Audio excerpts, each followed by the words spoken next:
係，大家好，今日就同大家去介紹一架南韓嘅起亞汽車所出嘅People Mover 啦，即係全部好多人都可以坐喺裏邊嘅車。嗱，呢架車呢，就喺2006年開始嘅時候呢，就個樣唔係咁嘅。咁啊開頭呢，後尾呢就加咗呢個咁樣嘅設計啦。呢個就係南韓嘅設計師，佢話用個老夫式嘅方法呢，去俾大家一啲威氣啊。咁其實好威嘅呢架車。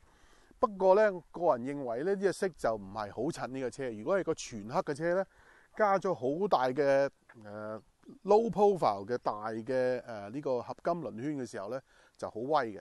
嗱，今日咧主要咧，我同大家咧去講呢個車咧，點解係值得買？因為本人咧同埋我太太咧都係揸類似嘅車。咁呢個車提供俾大家嘅舒適感啊、方便感啊，真係冇得彈。嗱，咁我同大家去介紹，請等等咯噃。好啦，頭先咧就同大家講咗呢個車頭咧，佢有個少少嘅改變啦。車尾咧其實咧都有一個好大嘅改變嘅。車尾咧其實係自動嘅。如果我撳一撳個掣嘅時候咧，佢自己會打開，全自動嘅。咁就主要嚟講咧，咁當然啦，就係佢加咗個摩打就搞掂啦，係咪啊？咁但係咧就喺裏邊嚟講咧，佢呢盞燈咧好方便啦。後邊呢排凳咧係可以完全鋪平啦，咁但係咧就呢一個咧呢個車不嬲都有呢個咁嘅作用啦。閂嘅時候咧撳一撳自己閂咗佢，好方便好方便。咁無論你有幾多個人幾多行李都好啦，就即係絕對冇問題嘅。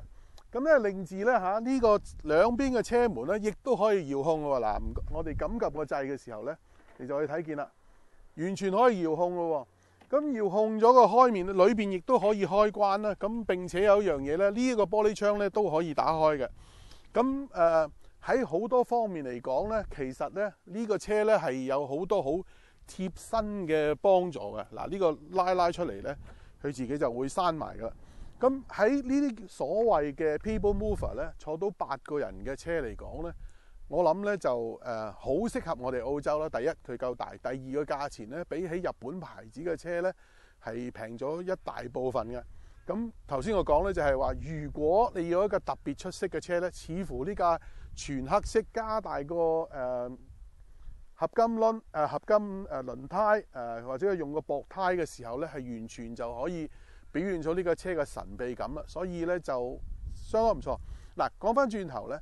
揸呢個車嘅時候呢，始終有少少點解呢？就係因為呢，佢係一個頭驅嘅車嚟嘅。頭驅嘅車轉彎呢，係需要多啲嘅回轉嘅半徑。咁呢個車呢，就同其他佢個姊妹廠嘅車有少少唔同啦。因此呢，就撇除咗話車尾嘅電門、車身嘅電門呢，車尾嘅電門嚟講呢，我就覺得另外一個南韓嘅車係好少少。不過呢個係私人嘅意見，冇乜所謂嘅。咁你喜歡買乜就買咩啦嚇。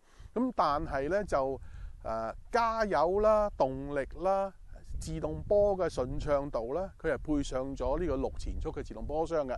咁所以咧係好暢順，慳油亦都非常之唔錯。咁所以我覺得呢個係一個非常好嘅考慮。咁等一陣間我仲要同大家去介紹下咧呢個車嘅車廂裏邊有啲特色喺邊度嘅。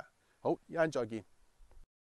咁咧就呢個車咧就有個特別嘅地方喺邊度咧？就係話佢真係好貼身嘅。譬如咧我哋唔想開呢個冷氣機嚇，咁咧我咧就將車頭呢個玻璃窗咧搞低少少。咁跟住咧喺車尾嘅時候咧，佢有個電動嘅裝置嘅，呢個部分咧係可以打開嘅。咁我就試一試打開呢個部分咯。嗱，呢個部分咧用電咧就可以搞開嘅，咁變咗呢個空氣氣流咧就好好啦。就嗰啲新鮮空氣喺車頭個側窗走入嚟，喺車尾呢度走翻出去，咁所以呢啲空氣咧係好新鮮嘅，而唔係悶住或者係焗住啲聲音咁樣。咁呢個咧確實咧就係呢個設計師咧嘅心水嘅地方。裏邊咧就亦都有一個新嘅裝置，咁咧就我同大家去講一講。請等一等下。好，大家好，咁就而家同大家去講一講車裏邊嘅內邊嘅裝置啦。咁就呢個車咧就係最頂級版嘅，就叫做 Platinum。咁咧係個柴油渦輪增壓柴油嘅款式嚟嘅。咁澳洲嚟講咧就柴油增壓即係渦輪增壓就好普遍下嘅啫。香港咧就比較麻煩啲啦。咁呢個車有特別嘅地方咧，就係佢有個好大嘅天窗啦。嗱，呢個係手動嘅，咁就可以咁樣打開佢啦。咁並且呢一度咧，撳一粒掣咧，上高個車頂咧就開咗噶啦。咁啊，非常之開揚啦。咁再有特別嘅地方咧，就喺呢個車門嘅部分。咁我試一試開起呢個車門啦。咁咧你就見到一個好似一張凳咁嘅形狀嘅。呢個咧就係呢個車咧，就我哋認為咧係最新版本咧係有呢個電嘅裝置，就係佢可以用呢個電去校車嗰個高低啦、前後啦，同埋咧呢個位置嘅呢個前後嘅。咁各方面嚟睇咧，呢個車咧就確實係已經可以咁講話係夢幻之車嚟嘅。點解咧？嗰個柴油引擎渦輪增壓咧係好有力啦，6前速自動波箱啦，並且有得可以用手控去加減波箱啦，各方面嘅電嘅裝置啦，2個側門啦，2個可以講話尾嘅雞翼窗啦，車尾個門係電嘅打開啦，又有呢一個咁樣嘅天窗嘅時候咧，我覺得就價錢亦都十分之優惠咧，大概應該係4萬尾5萬鬆啲蚊。咁如果你再加個大嘅 alloy wheel 合金輪圈嘅時候咧，咁都唔係幾多錢嘅。咁因此咧，呢個車確實喺澳洲嚟講咧，就係一個最好賣嘅 people mover，即係話你要坐得8個人嘅話咧，呢個係最好賣嘅車，確實好方便。咁就我認為冇介紹錯啦，我哋一家人都好喜歡呢個車啦。咁就無論我同我太太都好喜歡嘅。咁呢個車呢，確實有佢特別嘅優秀嘅地方。咁個人推薦確實唔錯，因為我哋而家都已經係揸緊呢啲車。咁就順帶一提啦，嗱，閂埋個車門先。裏邊呢嗰個位置呢，座位十分舒適。第2排嘅呢啲3個嘅獨立位咧，可以完全係自己可以機械式咧收起到嘅。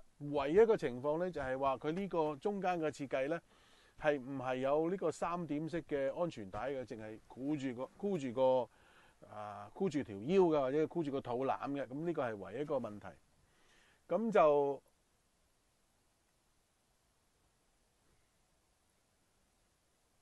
呢啲凳咧就可以放低啦，咁變咗嗰個活動嘅空間好多啦。頭先我講可以呢個椅背瞓低落嚟，並且可以撲前嘅，咁咧就好慳呢個空間啦。並咗成張凳可以拎開啦。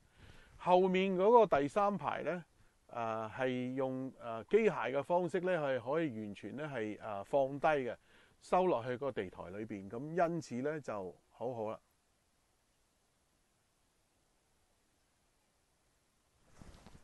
咁咧就我同大家去示範下點樣可以咧就將呢個凳咧可以收起啊！咁請我等一等，請大家等一等。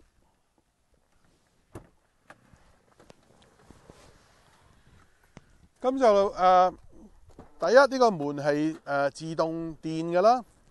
咁咧我就將呢個凳咧就稍為褪前少少先。咁因為咧就每個位置都有少少唔同嘅。咁點樣可以整呢張凳收起呢？其實就好方便嘅。第一嗰個頭枕呢就較翻低少少啦。咁然之後呢一個呢，拉一拉側邊個槓桿就得啦。咁好啦，呢一個呢就可以咁樣收起法嘅。咁所以呢，進出呢個第3排呢個位置係相當方便嘅。咁呢一度呢，就係有少少唔穩定嘅，因為佢下低呢已經有條繩呢，就可以俾大家扣住喺後邊。咁進出唔錯嘅。咁大致上嚟講咧，就我覺得係喺同級嘅車裏邊咧，係佢有非常優勝嘅地方。並且呢個車咧，因為佢係頭驅嘅話咧，後邊咧對於某一啲人嚟講咧，就佢嗰個可塑性又好高啊，因為可以改裝成好多嘅唔同嘅用途啊。咁所以因此嚟講咧，呢個車確實係一個非常好嘅選擇嚟嘅。好啦，今次同大家講到咁多，下次就再同大家再講下其他嘅優秀汽車咯。呢個車我哋覺得係一定係好介紹嚟嘅。好，係咁先，再見。